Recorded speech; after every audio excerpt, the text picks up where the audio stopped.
And earlier this week, Trump attended the dignified transfer of 4 U.S. service members who were killed in the war with Iran. They brought the total death toll of U.S. service members killed in Trump's war to 18. But the day after that dignified transfer, the website the Pentagon reports casualties on had lowered that number to just 14. 3 military officials told the New York Times that one of the reasons the death toll got lower was because the Trump administration decided to remove 4 service members killed this past weekend from the list because their deaths occurred after Trump declared a ceasefire in the war in April.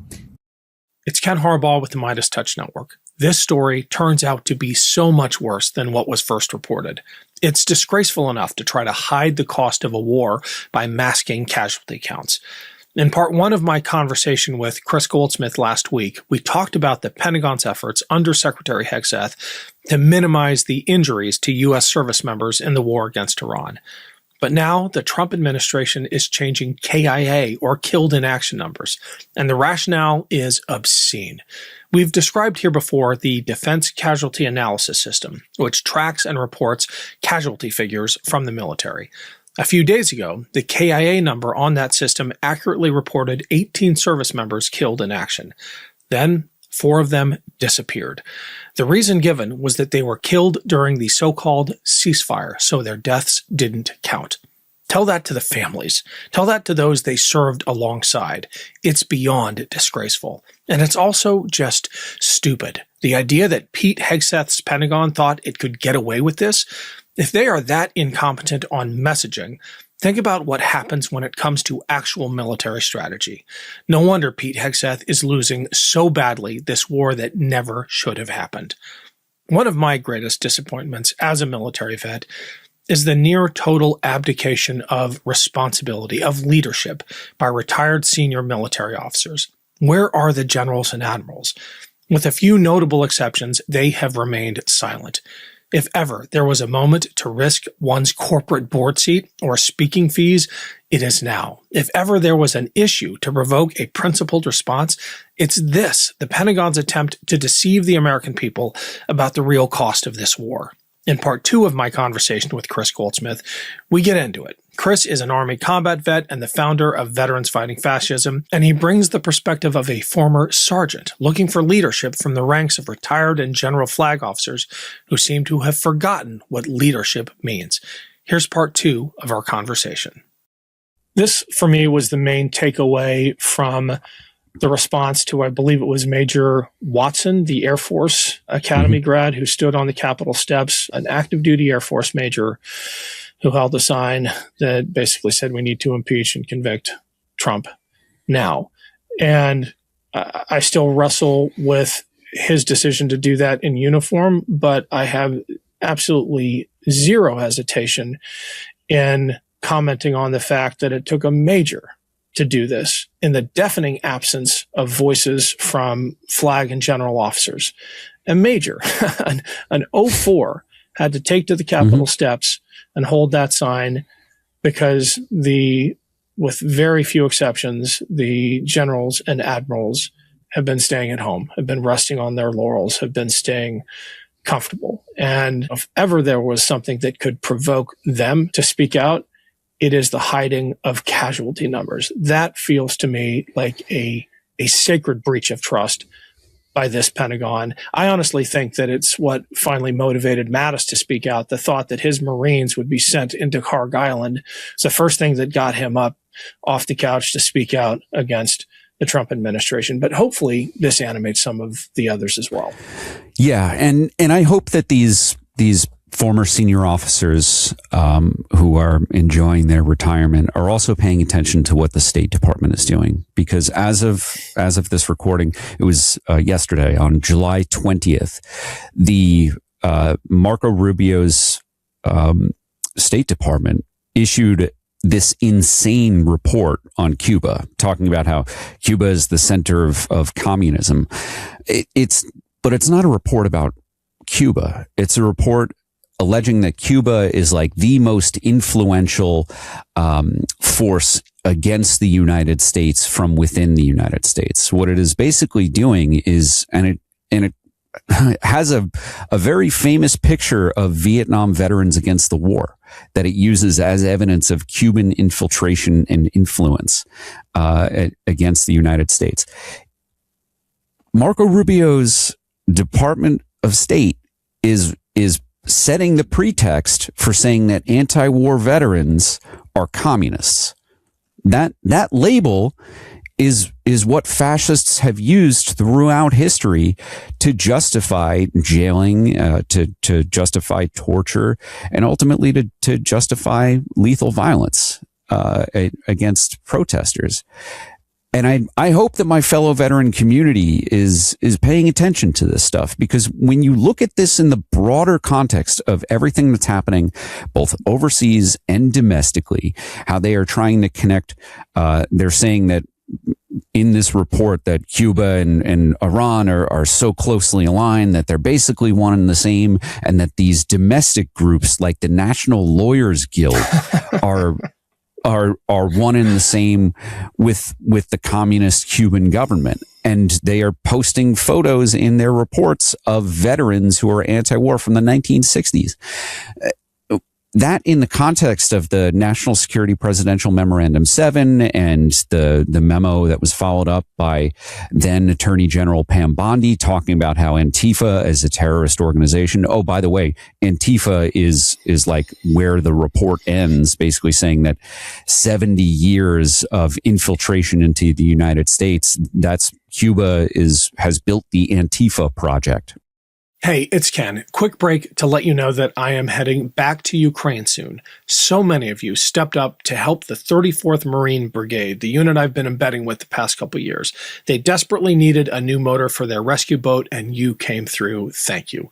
There are so many other urgent needs, though. This unit is the one at the heart of the MeidasTouch and Valor Media film Drone Hunters of Kherson, and they're the ones defending that city every day against nonstop Russian drone attacks against civilians. I have seen them in action. I've been on patrol with them. This is actually the wreckage of a Russian suicide drone shot down by one of those teams. I've even been pinned down in a bunker with them as wave after wave of Russian drones hammered our frontline position.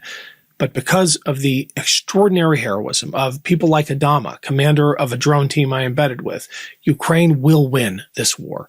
The more help they get, the faster that can happen. Units like the 34th are constantly having to make do with whatever equipment they can scrape together, which is especially challenging for a unit that operates attack drone teams, river assault crews, counter drone patrols. The 34th does it all. If you participated in the first fundraiser we held, thank you. I've just launched another one. This time, we're not capping the goal, which we hit practically overnight last time. If you can help out, please click the link in the show notes. Your support will save lives. Thank you. I'm an anti-fascist because it's multi-generational in my family. All of the men in my grandparents' generation, many brothers, like my grandma had 5 brothers who all deployed to fight fascists in World War II, right? This predates the Cuban regime, the Fidel Castro regime. And I'm laughing because it all feels and sounds so ridiculous, but this follows a pattern in history. This is how that label of communist, of socialist, is branded against domestic enemies by fascist regimes to justify lethal force. Yeah. And people ought to take that seriously. I just had this debate half an hour ago on my weekly right-wing radio spot as the token pro-democracy voice. And, I had to point out to the host that, look, it was Donald Trump who took a 10% stake in Intel. If anyone has moved to seize the means of production, it's the Trump administration. Not to mention the surveillance state he's building. The regime we're living under now has way more trappings of communism than the DSA ever did. And by the way, there are 2 DSA members in a House caucus of 213, less than 1%. It's not as if socialism is going to take over the Democratic Party tomorrow. If anyone should be afraid of, government encroachment into private enterprise, they should be afraid of Republicans today. One more thing. Any comment on that? I saw you laugh, and then I got a question I got to throw at you. The more history never repeats, but it rhymes. And we are living through extraordinary times. Yes. But our country and many other around the world have been through this before, and we can take the lessons of history and we can apply them to today. That's why at Veterans Fighting Fascism we created the Anti-Fascist Book Club. It's to help people understand what the history of fascism looks like and how to fight it. It's not just so that you can recognize problems; it's so that you can also recognize solutions. Now, I just saw that Jason Stanley, a renowned professor on fascism, on authoritarianism, he just posted on Substack warning that you should be careful about joining book clubs. The reason is because an anti-fascist book club was used to support a successful prosecution in Texas against anti-ICE protesters, which made it a statement of fact in the federal court that like Antifa is a terrorist organization. We have really crossed the Rubicon into this world. All of these things that I think a lot of people have been skeptical about my claims about how this would happen. It's happening. It's happening in real time. However, while Jason Stanley warns you to be careful about joining anti-fascist book clubs, I want to encourage you to do it with abandon.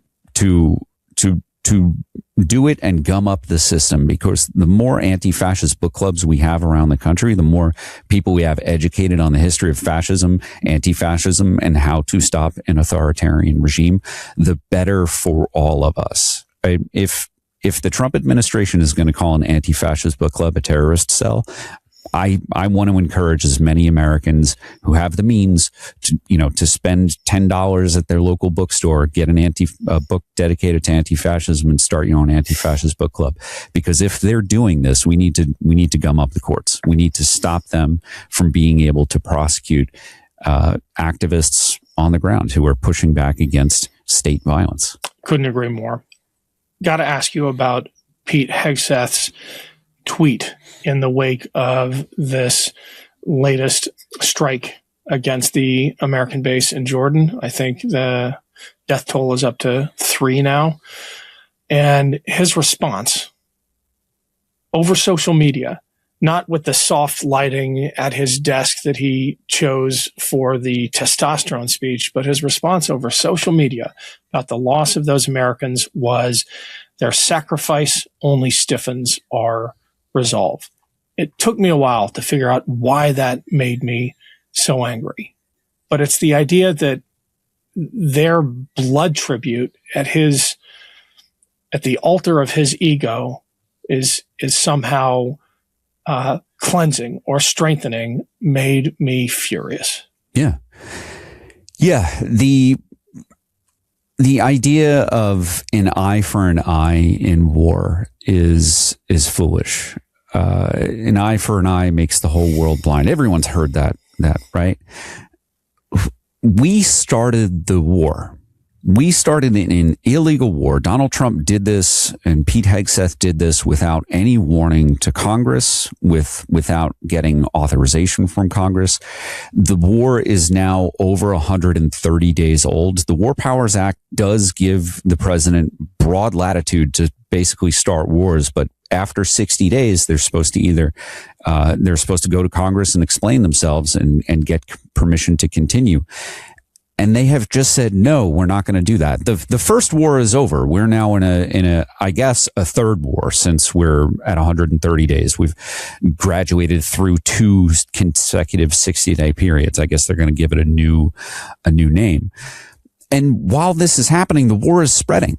We're seeing the Houthis trying to shut down another waterway to stop Saudi ships from being able to get through the Red Sea and the Suez Canal. This expanding war in the Middle East and into Africa is not good for anyone. And for Pete Hegseth to look at troops that he failed to protect as a blood tribute to his own ego, it is ghoulish, and it is absolutely terrible to see that happen. I think one of the questions that I got from a journalist, an honest journalist, back in like 2008, I think it was around the anniversary of the beginning of the Iraq War that I fought in, when the war was only 5 years old back then. The hardest question that I've ever had to really wrestle with was looking at a military cemetery, VA cemetery. I was asked, was it worth it for all of them? And I couldn't answer that question for those who were lost. I certainly didn't think that any sacrifice that I did make, and I sacrificed, the age of 19 into 20 and my health for many years, going to Iraq. My sacrifice was not worth it. And I hate seeing someone like Pete Hegseth look at a 19-year-old young woman who was killed by an Iranian rocket or missile strike, and to say that her sacrifice, as if she made a sacrifice, was worth it. She didn't make a sacrifice. She was killed. She was killed by the Iranian regime because Donald Trump and Pete Hegseth started a war that they didn't know how to finish. They have continued a war that they said would be over in weeks. I think Trump went on TV or called in for a radio show and said, tried to justify these deaths, saying that because of them, Iran will never have a nuclear weapon. Iran was never going to have a nuclear weapon until Pete Hegseth and Donald Trump started this war and gave them a good reason to have a nuclear weapon. During the first administration, Trump threw out the JCPOA, the Obama negotiated deal that was signed off by Congress. Right, it was a real treaty. All of this is so goddamn infuriating, and I hope that more people are channeling their anger.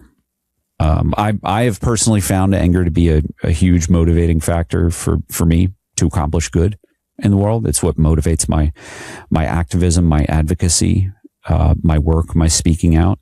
And I hope that more people are not, either trying to bottle this in or to turn away, to stop paying attention, because that is easier. But it's not helpful. I hope that more people see this. Look at the photos of the young service members who've been killed recently because of Donald Trump and Pete Hegseth's war of choice, and use that anger, use that sadness to motivate you into doing something, anything. Getting active, starting an anti-fascist book club, going out to do a protest, writing letters to your member of Congress demanding that they bring an end to this illegal war in Iran. We're going to have to leave it there, Kris. We're certainly going to keep talking about it here. We're not going to let him off the hook. Thanks so much for joining. Thank you, brother. Want to stay plugged in? Become a subscriber to our Substack at MeidasPlus.com. You'll get daily recaps from Ron Filipkowski, ad-free episodes of our podcast, and more exclusive content only available at MeidasPlus.com.